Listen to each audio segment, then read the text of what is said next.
இப்போ breast reduction சர்ஜரியை என்னென்ன மாதிரியெல்லாம் பண்ணலாம் அப்படிங்கிறத பற்றி இந்த வீடியோவில் சொல்கிறேன்.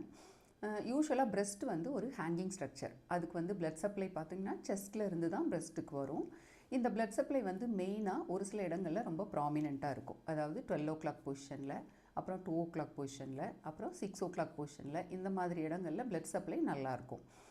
இப்போ வந்து இதை பேஸ் பண்ணி தான், இந்த பிளட் சப்ளையை பேஸ் பண்ணி தான் நம்ம பிரஸ்ட் ரிடக்ஷன் சர்ஜரி பண்ணுறோம். இப்போ 12 o'clock பொசிஷனில் இருக்கக்கூடிய பிளட் சப்ளையை பேஸ் பண்ணி பிரஸ்ட் ரிடக்ஷன் சர்ஜரி பண்ணால் அது சுப்பீரியர் பெடிக்கல் பிரஸ்ட் ரிடக்ஷன் சர்ஜரின்னு சொல்லுவோம். அதே வந்து 2 o'clock பொசிஷன்லேருந்து வரக்கூடிய பிளட் சப்ளை பேஸ் பண்ணால் சுப்ரோமீடியல் பெடிக்கல் அப்படின்னு சொல்லுவோம்.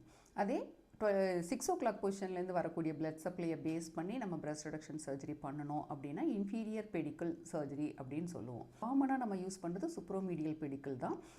இப்போ உங்களுக்கு வந்து பிரஸ்ட் ரொம்ப ஹெவியாக இருக்குது அப்படின்னு நீங்கள் ஃபீல் பண்ணிங்கன்னா பக்கத்தில் ஒரு பிளாஸ்டிக் சர்ஜனை போய் கன்சல்ட் பண்ணி அவங்கக்கிட்ட இந்த டீட்டெயிலாக நீங்கள் கேட்டு தெரிஞ்சுக்கிட்டு என்ன மாதிரி ஸ்கார் வரும், அது எப்படி செட்டில் ஆகும், அந்த மாதிரிலாம் விஷயங்கள் கேட்டு தெரிஞ்சுட்டு நீங்கள் இந்த சர்ஜரிக்கு பிளான் பண்ணலாம்.